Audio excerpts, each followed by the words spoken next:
to Loom of dreams.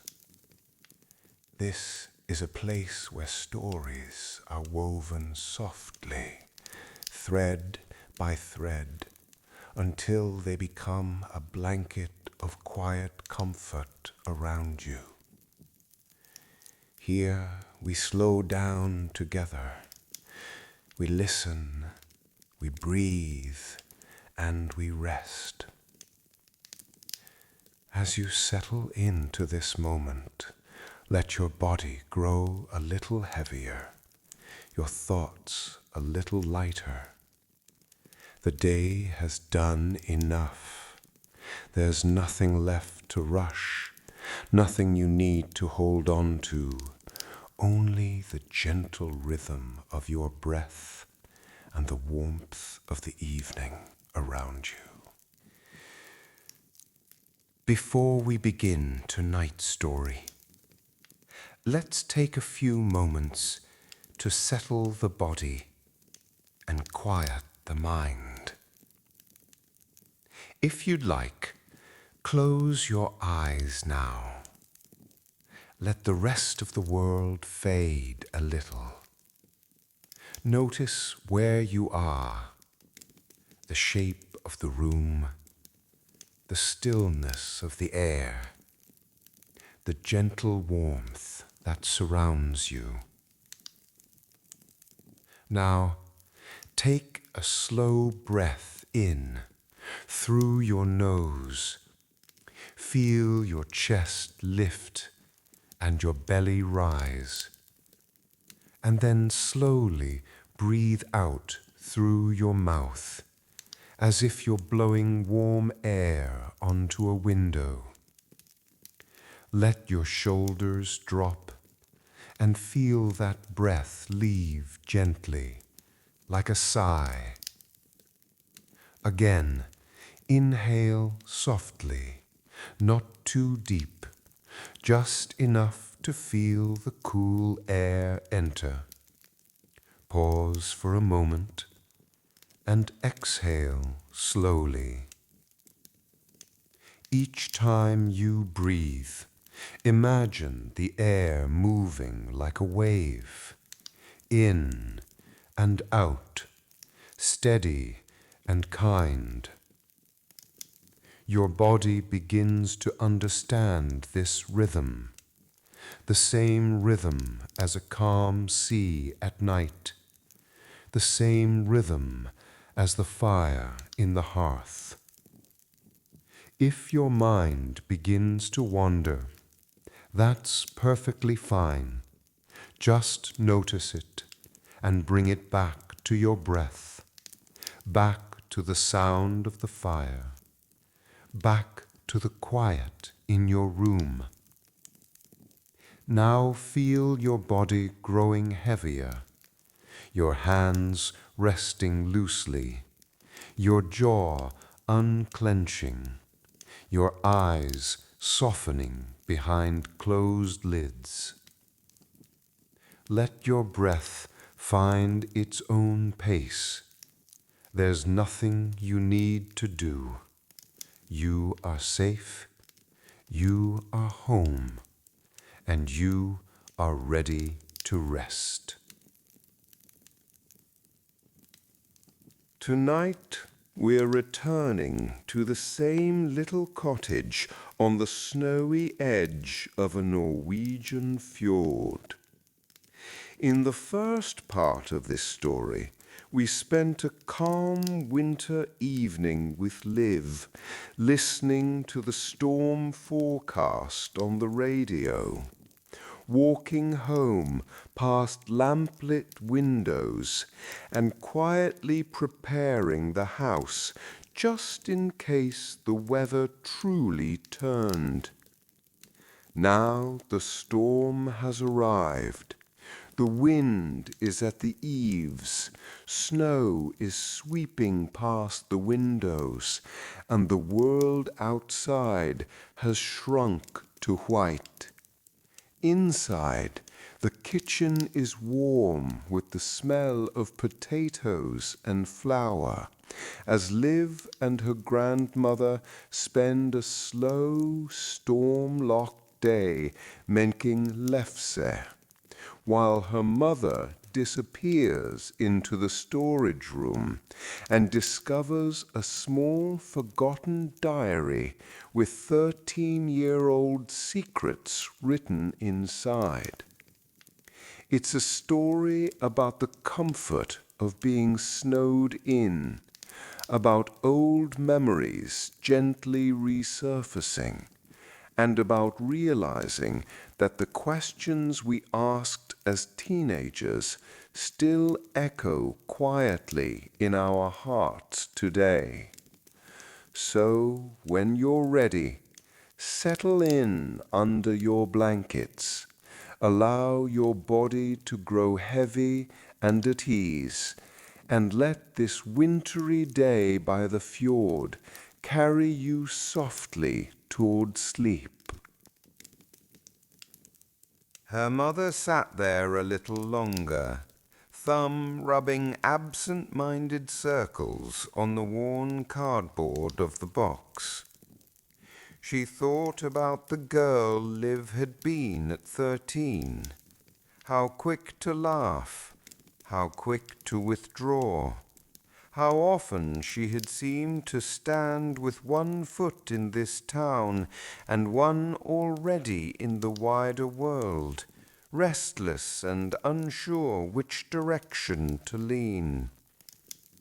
She also thought about the woman Liv was becoming now, in her 20s, back in this house for the first real stretch of time in years. There were questions she had never asked her daughter, things they had never quite spoken about, choices that had been made for both of them, and others they still hadn't made. It was tempting, so tempting, to open the diary again and read further, to see if any of those answers, or at least hints, hid between the lines. But the hesitation remained, a gentle but steady weight in her chest. After a moment, she took a quiet breath and rose to her feet. She placed the diary carefully on top of the other items she had decided to bring upstairs. The drawing she had selected, the little wooden horse, a few other small objects that had felt especially charged with memory. Then, cradling the small stack in her arms, she turned off the light in the storage room and stepped back into the hallway. The bulb clicked off overhead, leaving the space behind her in soft darkness once more. The wind chose that moment to throw itself against the side of the house with particular force, making the window pane at the end of the hall quiver. The low, dull thump of it followed her as she walked toward the kitchen, the sound like a drumbeat ushering in the next act of the day. By the time Liv's mother returned to the kitchen, the room was filled with a fine, floury haze and the comforting smell of cooked dough. Liv stood by the stove, carefully lifting a newly cooked lefse from the hot griddle. Her cheeks were flushed, whether from the heat or the concentration, it was hard to say. Solveig hovered nearby with the wooden stick, ready to help if the thin circle threatened to fold or tear. Another finished lefse joined the warm, growing stack under the towel. Liv exhaled a tiny breath of relief and pushed a loose strand of hair back from her forehead with the back of her wrist, leaving a little streak of flour there. "Beautiful," Solveig pronounced. "You are getting the feel for it again.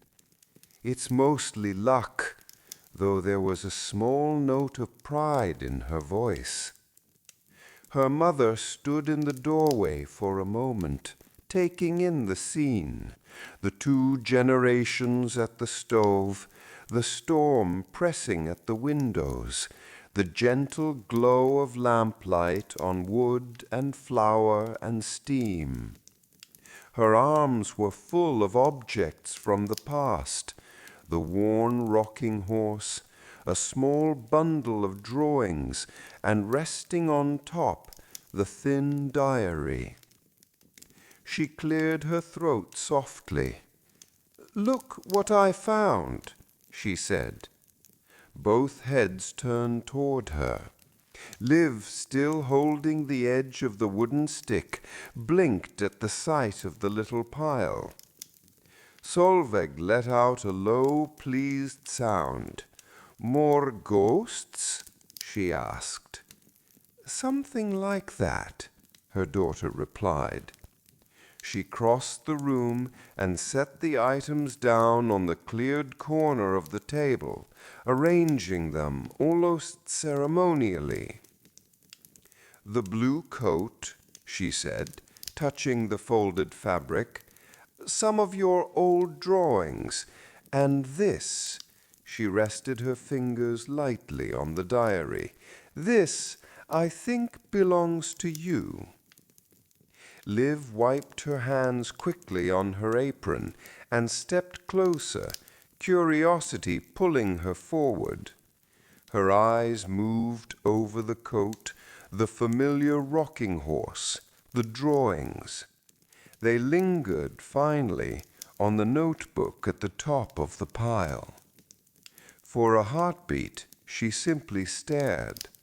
Then her expression changed, the curiosity blurring into something more complex, recognition, surprise, and a flicker of alarm. "Oh, no," she said under her breath. "You found that?" The words "Liv 13R" sat there on the cover, the letters slightly faded but unmistakable. She reached out and picked up the diary, turning it in her hands as if half expecting it to dissolve. "I thought I'd lost this," she murmured. "We found it," her mother corrected gently. "In a box toward the back. I only opened it a little, just enough to see what it was. Then I stopped." She said the last sentence deliberately, letting it hang in the air between them, as a reassurance. It was important, she felt, to say it clearly. "I did not read your secrets. I could have, but I didn't." Liv's shoulders, which had risen almost imperceptibly, eased a fraction. Even so, a tide of color had risen in her cheeks. She glanced from her mother to Solveig, eyes wide, as though gauging how much danger her 13-year-old self might be in. "It's just," she began, then trailed off, looking down at the book. "It's just 13-year-old me. I wrote so many silly things." "Silly things are the best kind," Solveig said calmly, returning to the stove to turn off the heat under the griddle. "They are usually the most honest." Liv made a soft, embarrassed sound. "Exactly." She hugged the diary to her chest a little protectively, as if shielding it. The motion was almost instinctive, the way someone might hold close an old stuffed animal they hadn't seen in years. "We're not asking to read all of it," her mother said, moving to sit at the table. Her voice was quiet, easy, as if they were discussing something as ordinary as jam or weather. "Maybe you can tell us what's inside instead," Solvig suggested, settling into her chair with a soft sigh. The lines of age in her face relaxed into a patient, curious expression. "Or if there's one little piece you feel you can share, just to give the storm a story to listen to." Liv's grip on the diary tightened a little. "I don't know," she said quickly. We wrote about everything at that age. School, friends, stupid crushes, complaints on homework. It's all just noise." "Noise can still be music," Solvig replied, "especially when it's from the past." Her mother folded her hands on the table. "We won't pry," she said gently. "If you don't want to, you don't have to say a word. It's yours, your younger self, your thoughts. But—" She paused, searching for the right words. "Storm days sometimes make it easier to look back, to remember who we were, and sometimes sharing just a tiny piece of that can feel lighter somehow." Liv shifted her weight from one foot to the other, the diary still pressed to her chest. She could feel the impressions her writing hand had left on the pages all those years ago, the dents where she had pressed too hard, the faint texture of old ink under her fingers. The kitchen smelled of cooked potatoes and warm flour, of butter and coffee and wood smoke. Outside, the wind leaned heavily against the walls, its voice low and constant, like someone humming. Her first instinct was to say no, to shake her head and tuck the diary away somewhere in her room where she could read it alone, or maybe not read it at all. 13 felt both close and far. The idea of letting anyone, even people she loved, hear the unfiltered thoughts of that version of herself made her stomach flutter. "I really don't think there's anything worth sharing. It's probably all just dramatic nonsense." "That is what being 13 is for, to be dramatic. The world is big and feelings are bigger. It does not mean they weren't real." Her mother's gaze was warm, steady. "We're not looking for something important," she said. "Maybe just a moment, a memory, something small. Think of it as giving us a tiny window into that year without us climbing in through it." There was a pause. The only sound was the ticking of the small clock on the wall and the muffled rush of the storm. Liv looked down at the diary again.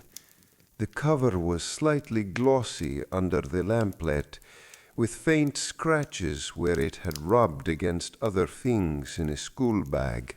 She remembered writing in it late at night, by the light of a desk lamp, her heart pounding over things that now seemed small but felt enormous then. She remembered the relief of putting thoughts into words, of giving shape to feelings she couldn't say out loud. She also remembered dimly that somewhere in those pages she had written about this town, about the fjord, about the day she had broken a promise and gone somewhere she wasn't supposed to. The memory stirred like something half buried just under the surface of her mind. She murmured, almost to herself. Across the table, her mother and grandmother waited. They could see the change in her posture, the way her shoulders had dipped, her head bent a little closer to the page. They did not lean in. They did not ask. They simply sat, hands folded, giving her the steady, quiet space needed for a small decision. Liv read the paragraph twice. The words were earnest and a little dramatic, full of the guilt and thrill of doing something forbidden, and the way the sunlight had looked on the water that afternoon, caught between the rocks and the ripples. Her breath shifted. She felt the kitchen around her fade slightly, the present softening at the edges as the past grew clearer. She murmured, almost to herself. Across the table, her mother and grandmother waited. They could see the change in her posture, the way her shoulders had dipped, her head bent a little closer to the page. They did not lean in. They did not ask. They simply sat, hands folded, giving her the steady, quiet space needed for a small decision. Liv read the paragraph twice. The words were earnest and a little dramatic, full of the guilt and thrill of doing something forbidden, and the way the sunlight had looked on the water that afternoon, caught between the rocks and the ripples. She closed the diary for a moment, resting her hand on it, and exhaled. "All right," she said softly. I think there is one thing I can tell you." Both faces across from her brightened, but they remained calm, their voices gentle. "Only if you want to," her mother reminded her. "Only if you feel ready," Solveig added. Liv nodded. Her fingers found the edge of the page and opened the diary again, turning back to the same spot. She ran one fingertip along the first line as if greeting her younger self through the ink. "Just this part," she said, more firmly now. "Nothing else." Outside, the wind rose and then fell again, as if settling in to listen. Inside, the kitchen seemed to draw a little closer around them, the warm stack of lefse under its towel, the cooling stove, the familiar creak of the chairs. The storm had brought them a long, quiet day, and somehow in the middle of it, a 13-year-old secret was about to step carefully into the light. By the time Liv found the place in the diary she wanted to read, the storm had reached its full voice. The wind moved around the house in long circling gusts, rising and falling like the sound of a distant sea. Every so often it would throw itself against one side of the cottage with a hollow thud, as if testing the strength of the walls. Snow slid along the windows in soft, constant sheets, making the world beyond the glass look like a white, shifting curtain. Inside, the kitchen felt even more like a sheltered pocket of warmth. The stack of lefse on the table sent up gentle curls of steam from beneath the folded towel. The stove radiated a steady heat. The lamp over the table cast a familiar golden circle on the worn wood, on the flour-dusted apron draped over the back of a chair, on the diary resting open in front of Liv. She took a small breath, more to steady herself than because she needed it. Her finger traced the top line of the page where she had stopped. For a moment, she simply looked at the words written by her 13-year-old self, as if reacquainting herself with that voice. Then, quietly, she began to read. "So," she said, half to the two women listening, half to the storm outside. "This was spring, toward the end of the school term." Her present-day voice was soft and calm, but the words she spoke were shaped by the girl who had written them. A little faster in places, a little more dramatic, edges of feeling more sharply drawn. "I wrote," she began, eyes on the page. "Today I was supposed to go straight home. I told Mama I would. I promised. But when we came out of school, the sky was so blue I could feel it in my shoulders, and the air smelt like the snow was finally giving up and letting the ground win."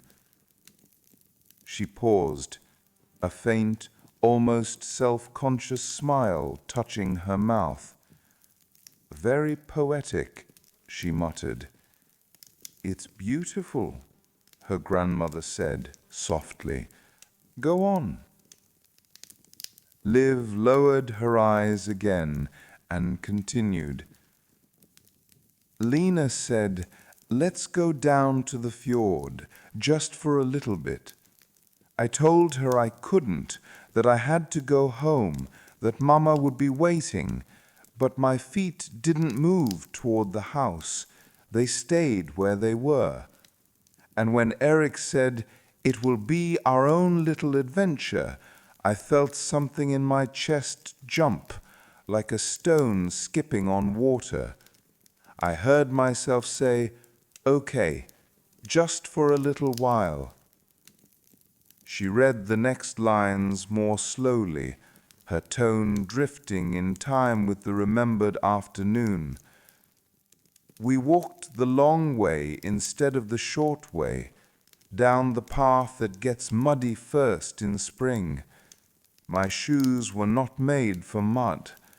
Lena laughed every time one of us nearly slipped. The trees were still bare, but the ground underneath them had little green things pushing through, like the forest was undoing its coat." The kitchen seemed to grow quieter as she went on. Though the storm still moved outside, her mother and grandmother sat very still, listening without interrupting, their hands resting lightly on their mugs. "When we reached the rocks by the water," Liv read, "the fjord looked different than it does in winter. The ice was gone, and the water was black-blue and restless, with little pieces of sky on top where the sun hit the ripples. It smelled like salt and cold metal and old leaves. She swallowed, the image so clear in her mind that she could almost see it on the surface of the kitchen table. There were flowers already, she went on, tiny ones growing in the cracks between the stones, yellow and white, and some that were almost purple if you looked closely. I thought they were braver than we were to come out so early and let the wind push them around like that. Her voice grew softer still as she read the next part. We picked some, even though I wasn't sure we should. Lena said it was okay, that plants don't mind if you take a little bit to remember them by. Eric just laughed and threw a pebble into the water, and then another, and then we were all throwing pebbles and shouting, just to hear our voices bounce off the cliffs. She paused there, a small flush of color rising in her cheeks again. I shouted, she read, almost under her breath, that I didn't know what I wanted to be when I grew up. I shouted that maybe I wanted to stay here forever, and maybe I wanted to leave and never come back, and I hated that I couldn't decide. The wind took the words and pulled them apart, and the water swallowed them. It felt like the fjord was keeping my confusion for me, so I didn't have to. Silence, except for the storm. My shoes got wet, the 13-year-old Liv had written. I stepped in a place where the waves had left a puddle, and the water went right in over the sides. It was so cold it made me laugh and nearly cry at the same time. Lina called me an idiot. Eirik offered me his scarf to wrap around my ankles, even though it didn't help much. We stayed longer than we said we would, very much longer. The sun was lower when we finally turned back.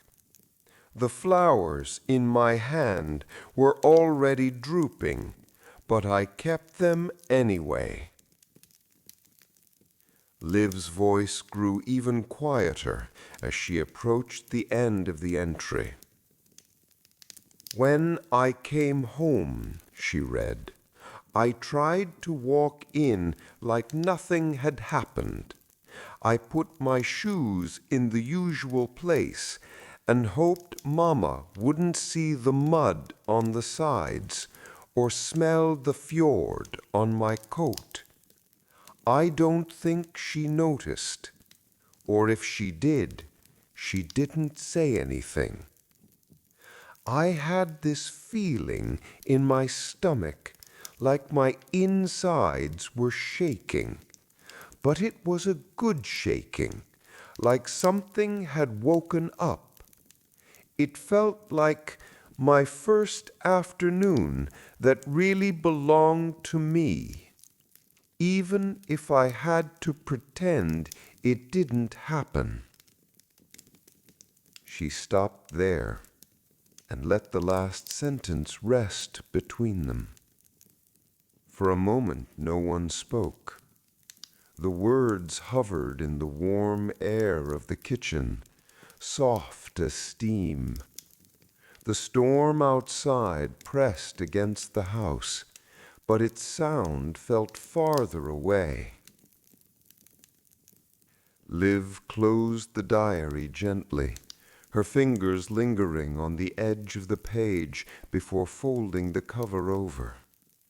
She looked a little embarrassed now, but there was also a strange, fragile brightness in her expression, as if she had just opened a window and was still getting used to the air. "I really thought," she said, trying to laugh at herself, "that walking to the fjord instead of coming straight home was, I don't know, a grand act of rebellion, the biggest thing I'd ever done." "Well," Solveig said after a beat, "for a 13-year-old girl who follows the rules, it is." Her mother's smile was soft, the corners tinged with something deeper. She took a breath before she spoke. "I remember that day," she said quietly. "Not the exact date, but I remember you came home with your shoes not quite where you usually put them. You always lined them up neatly, toes pointing straight.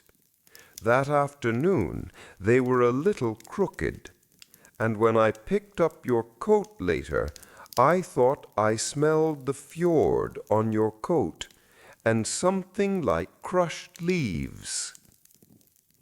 Liv blinked. You noticed?" "Of course I noticed."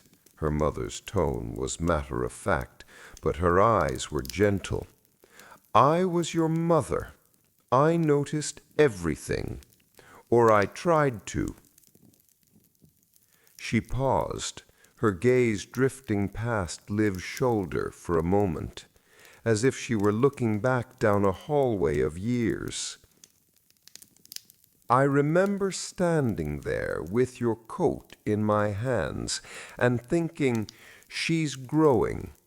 Not taller, though you were that too, but outward, into the world, testing where the edges are. I wanted to march into your room and ask where you had been. I wanted to tell you not to do that again. I also didn't want to close that door for you." She let out a slow breath, eyes returning to her daughter's face. "So I hung up the coat," she said simply, "and I didn't say anything. I told myself that if you wanted to tell me, you would, and if you didn't, then it was your little piece of the world that I could only stand next to, not inside."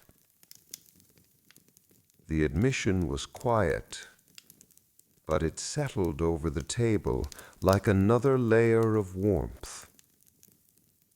Liv stared at her for a moment, caught between surprise and something else that made her chest feel full and oddly light. "All this time," she said slowly, "I thought I'd gotten away with it." Her mother laughed softly. "You did," she said, "in the best possible way." Solveig chuckled, leaning back in her chair. "You see," she said, "you were never as invisible as you thought. We've always known you were the kind who listens when the wind calls." Liv turned to her, curious. "What do you mean?" "You follow movement," she said, as if it were the simplest observation in the world. "When the water sparkles, you go closer. When there is a new path, you want to see where it leads. Even when you were very small, if something was happening at the edge of your vision, you would walk towards it. Storms, stories, people." She made a small, satisfied gesture towards the diary. "So, of course, you followed your friends to the fjord.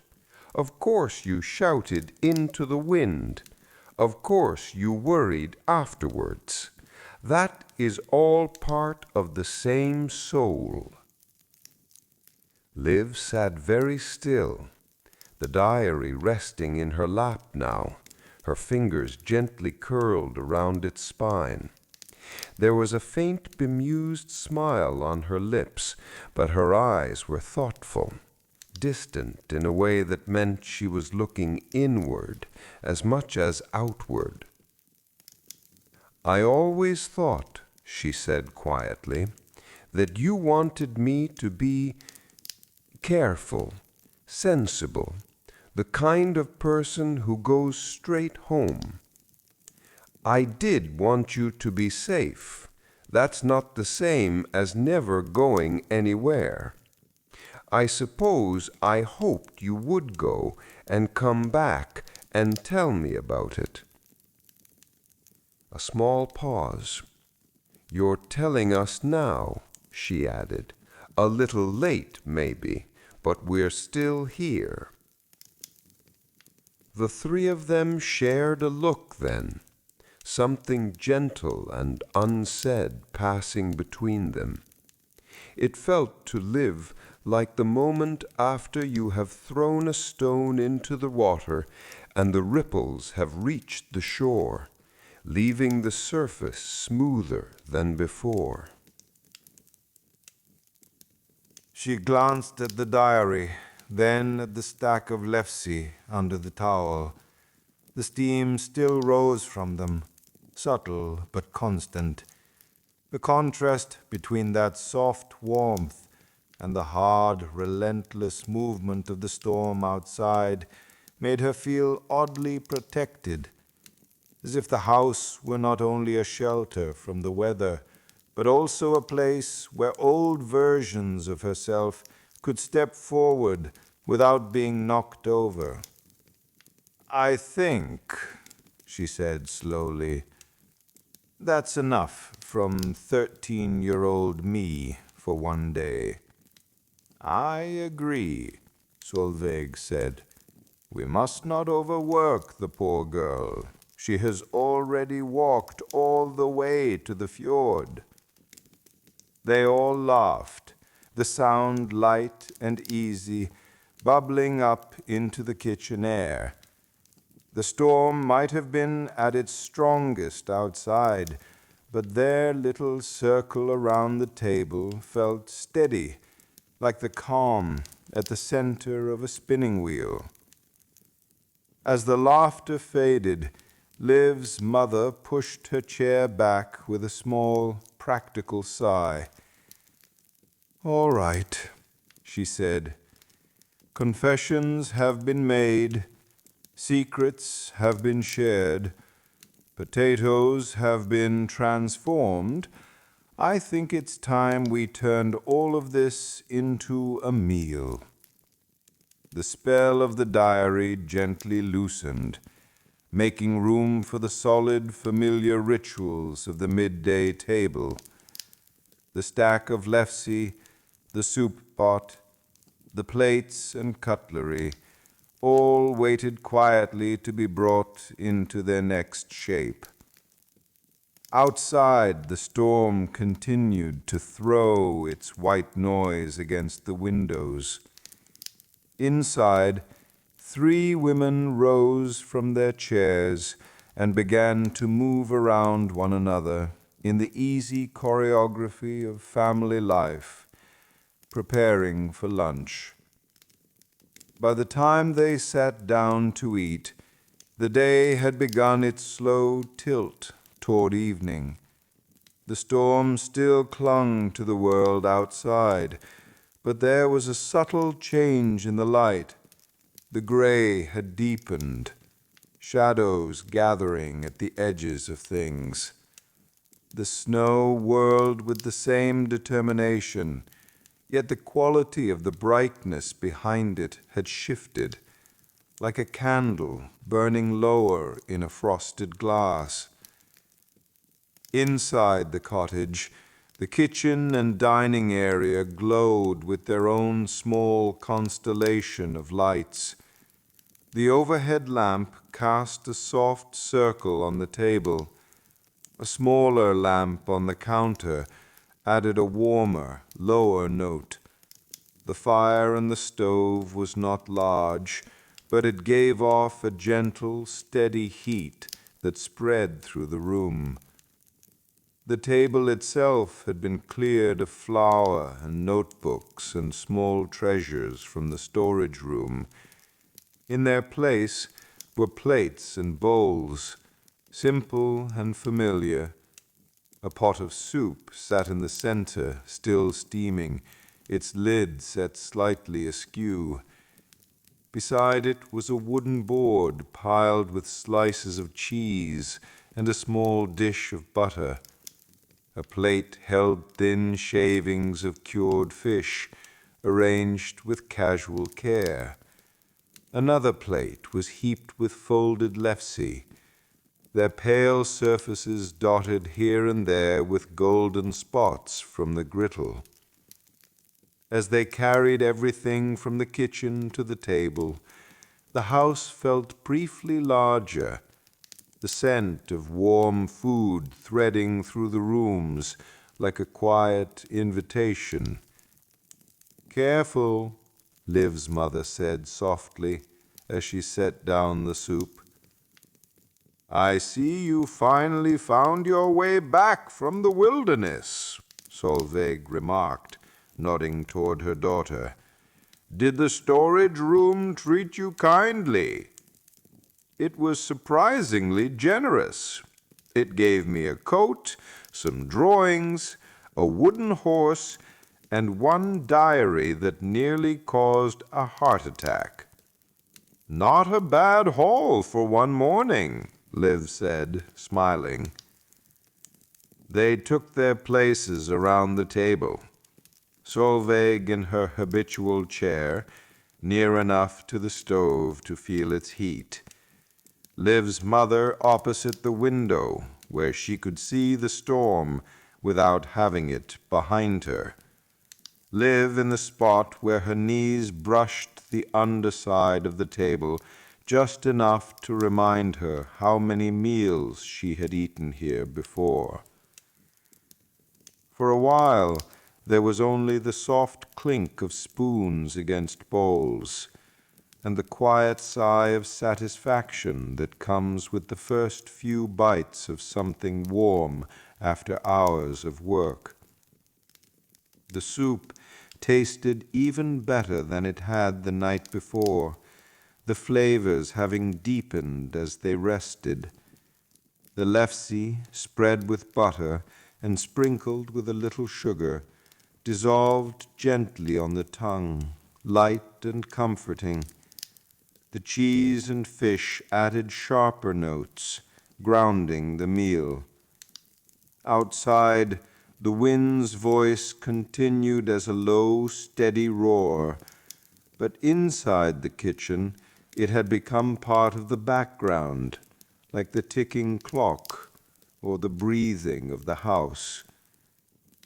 After a few minutes, Solveig dabbed at the corner of her mouth with a napkin and leaned back a little in her chair.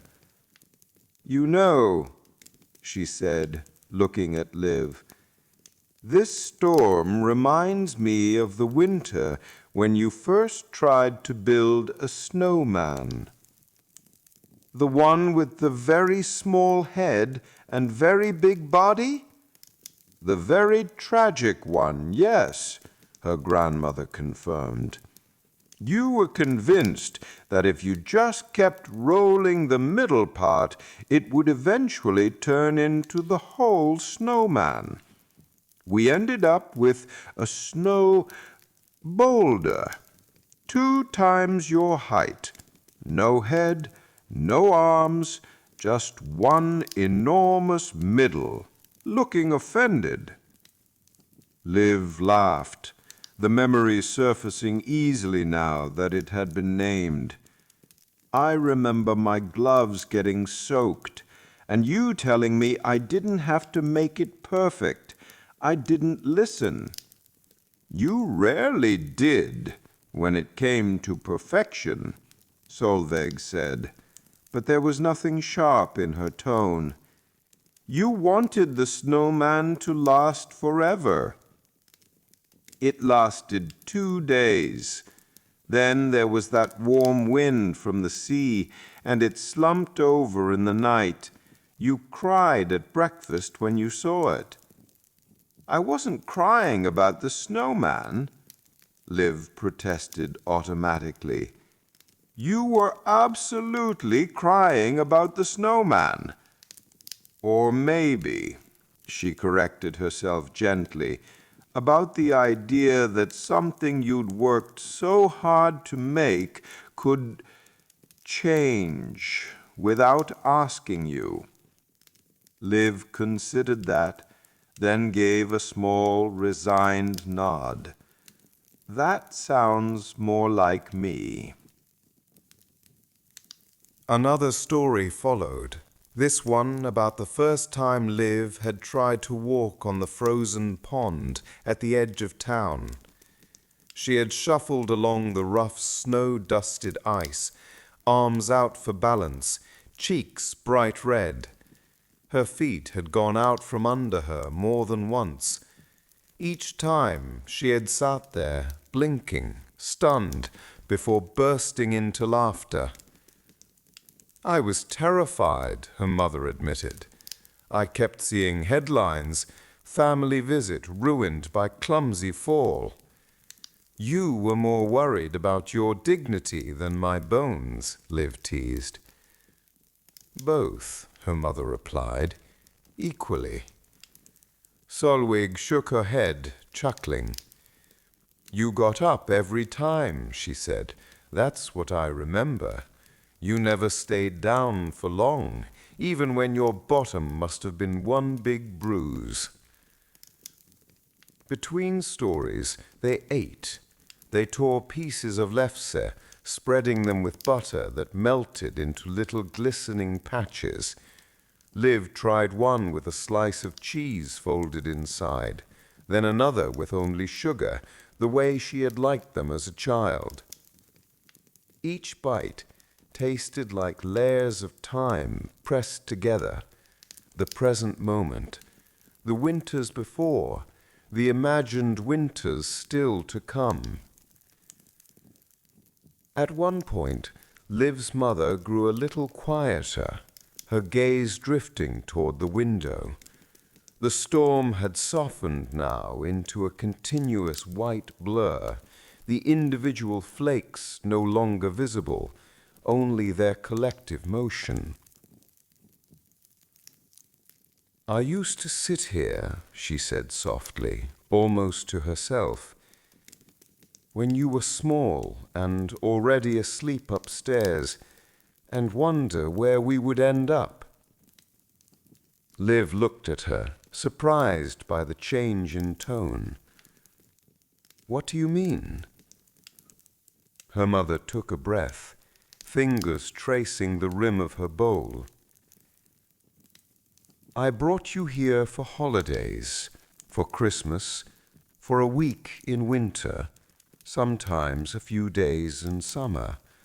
I always told myself it was just a visit, that our real life was in the city, that this town was, she searched for the right word, a pause button, a place to rest, not to stay.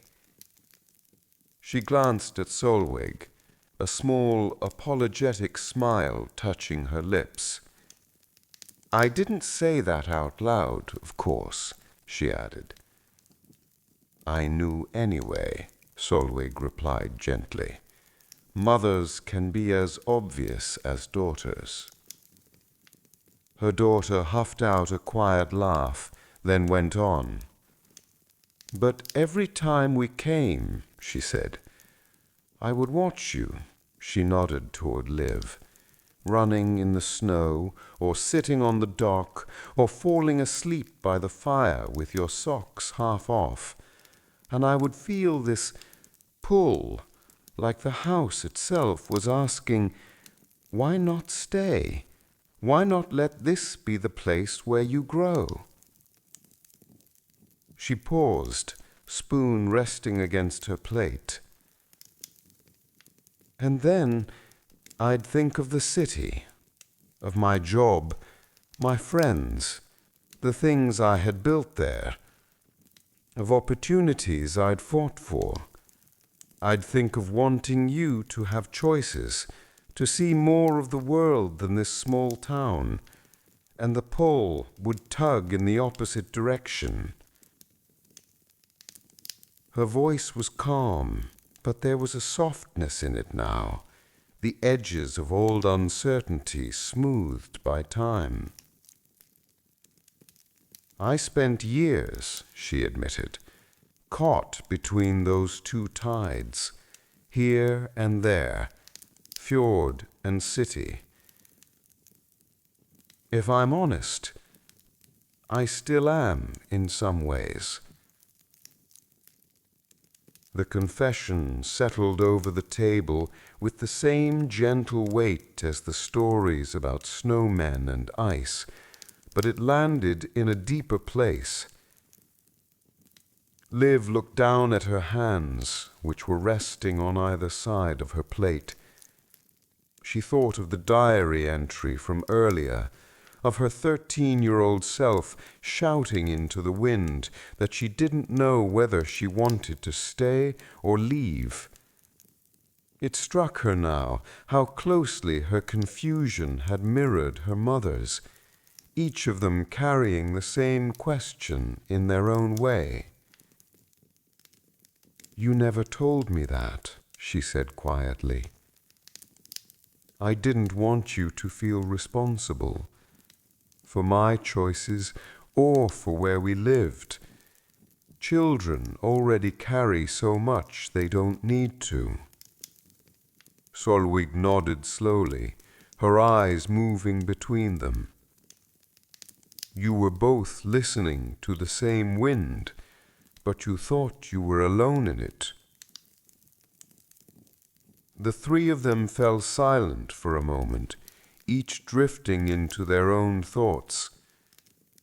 The storm outside filled the pause with its soft, continuous rush. It sounded almost like distant applause, or the hush of a crowd listening to something far away. Liv took another bite of lefse, the butter and sugar sweet on her tongue. As she chewed, she looked at the two women across from her, her grandmother with her flower-marked hands and bright, steady gaze, her mother with her tiredness and tenderness and the faint shadow of old worry around her eyes. A feeling rose in her chest that she found hard to name. It was something like gratitude, but warmer. Something like sadness, but gentler. Mostly, it was the sense that she was not, and had never been, a solitary point moving through the world. She had been observed, remembered, worried over, laughed with. Her footsteps through this town, the small rebellions, the careful returns, had all left traces in other hearts. She realized, with a slow, spreading warmth, that this was what it felt like to know you had been seen all along. Maybe it was the storm that made it so clear.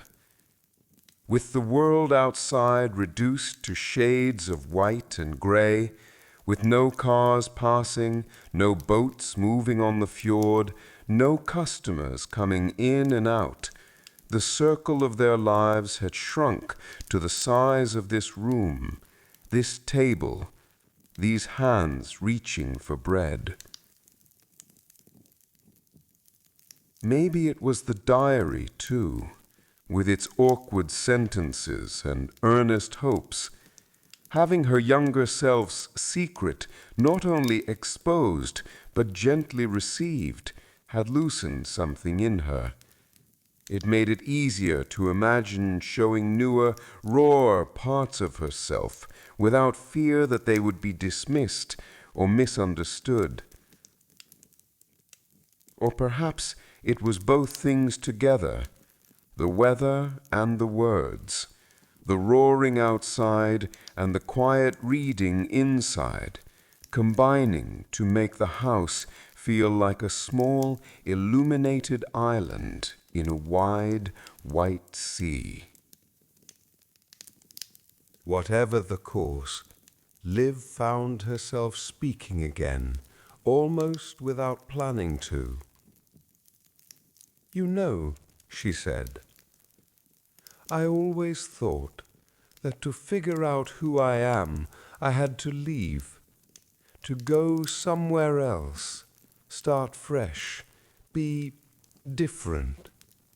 But lately," she glanced toward the window where the storm blurred the view of the familiar rocks and trees, "it's starting to feel like maybe I have to be here for a while, to see what this place does to me when I stay."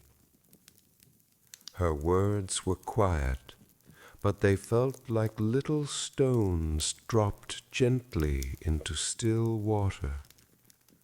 Her mother's eyes softened.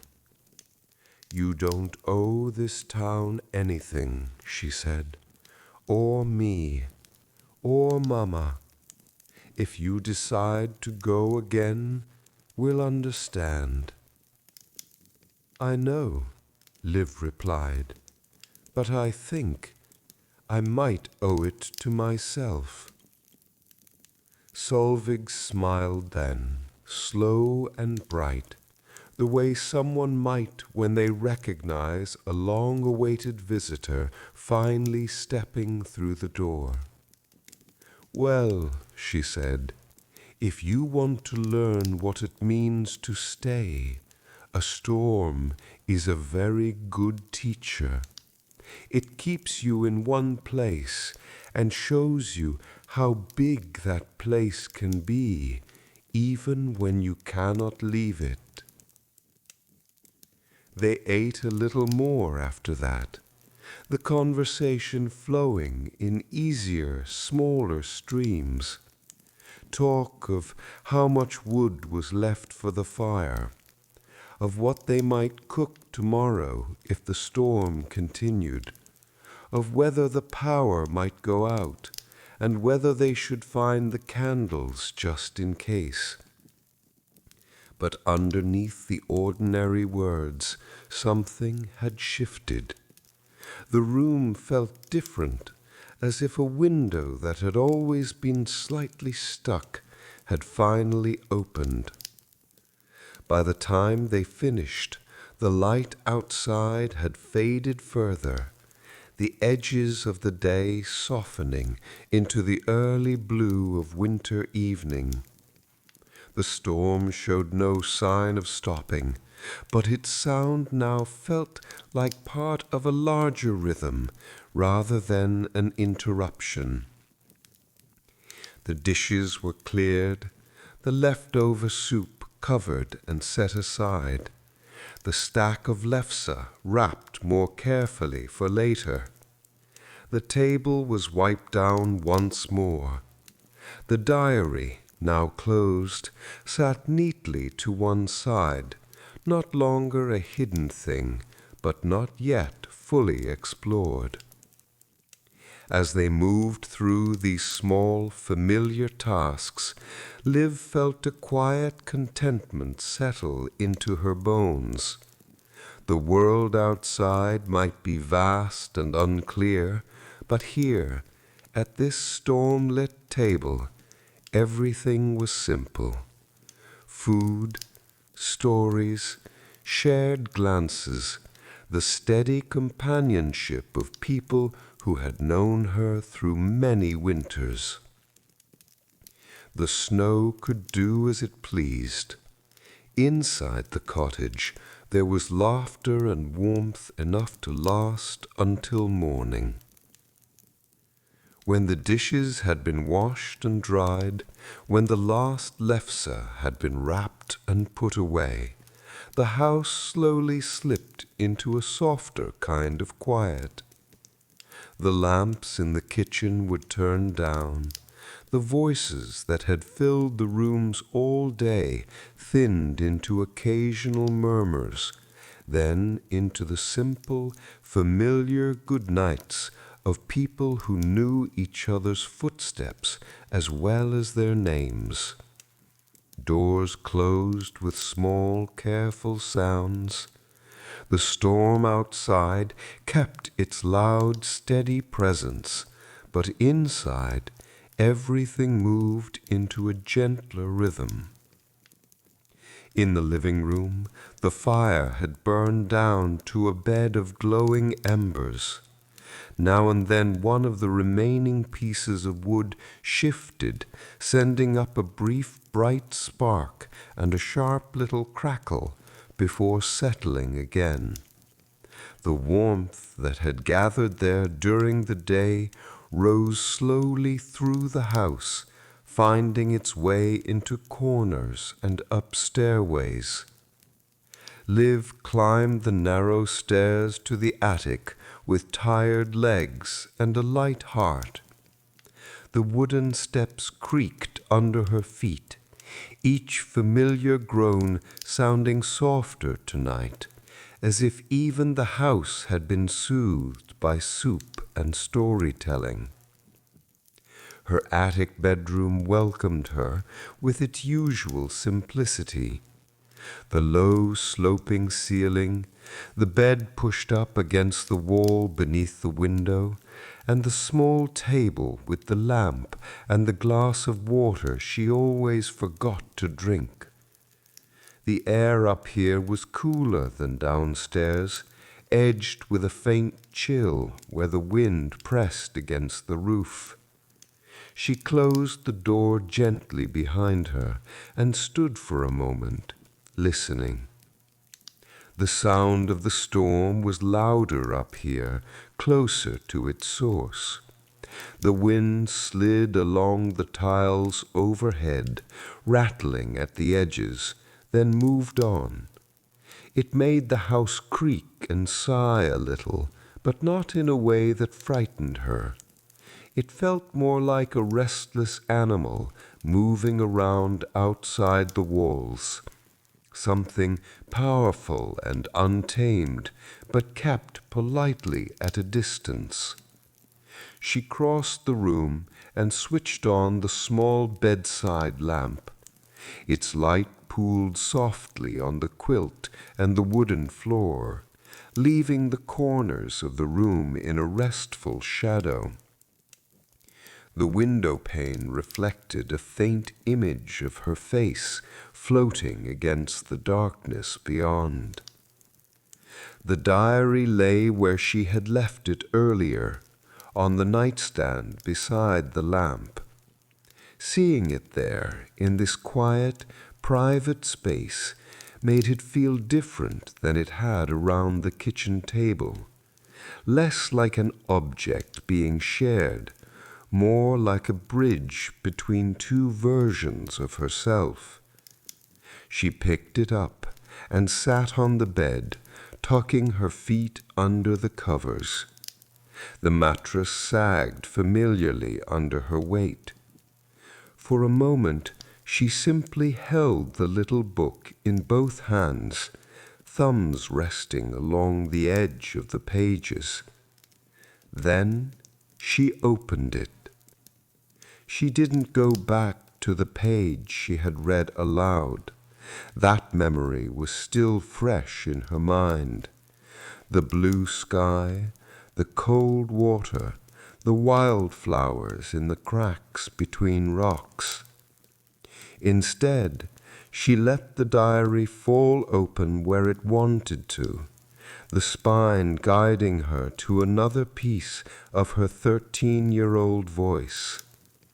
On one page, she found a clumsy description of a snow day, how she had been delighted when school was cancelled, how she had spent hours building forts and pretending the town was a secret base only she knew how to protect.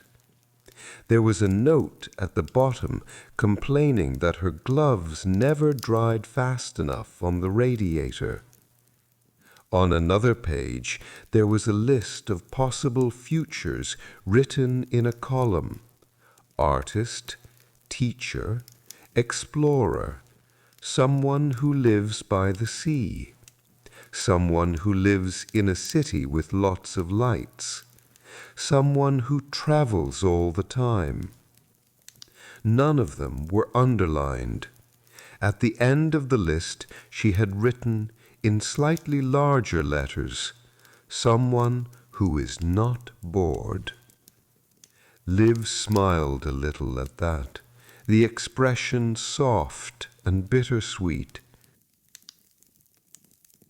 Further on, she found a short, sharp entry written in darker ink about a day when she'd felt out of place in Oslo, when everything had seemed too fast and too loud and too far away from the fjord.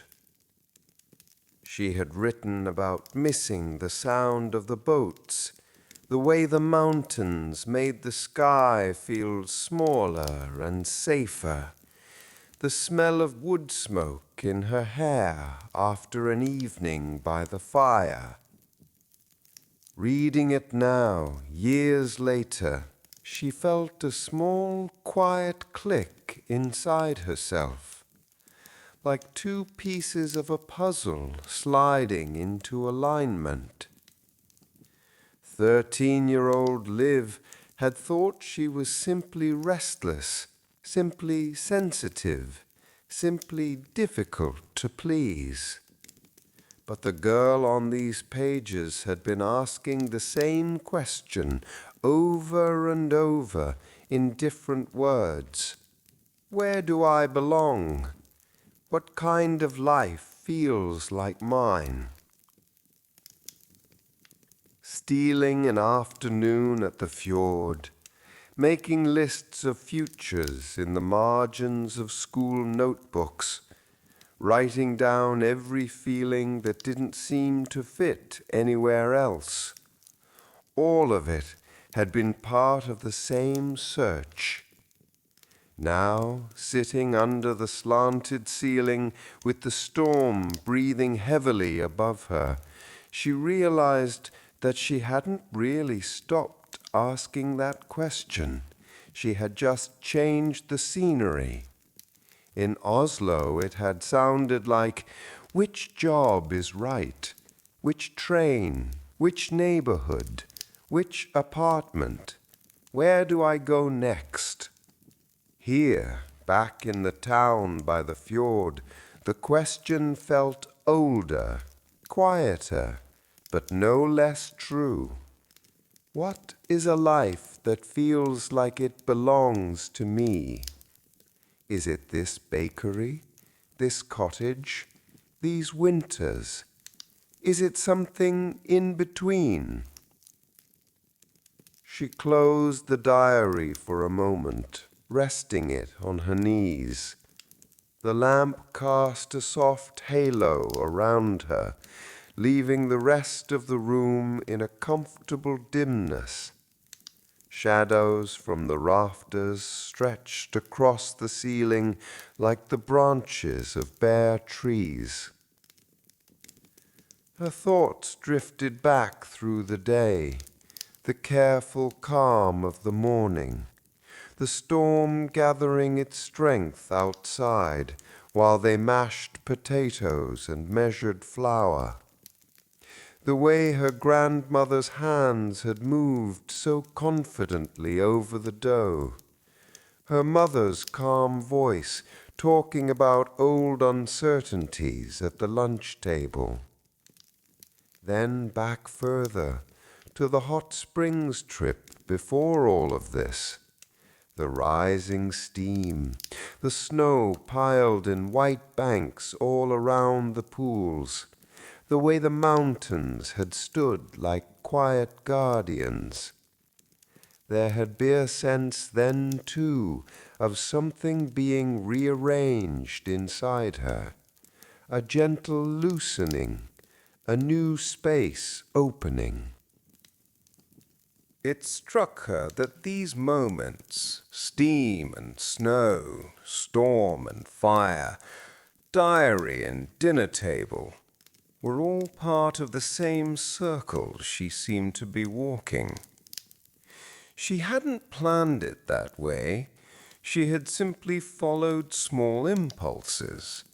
Visit her grandmother, help in the bakery for a while, say yes when someone suggested a trip to the hot springs, take the lefse dough in her hands when it was offered, open the diary when it appeared on the table.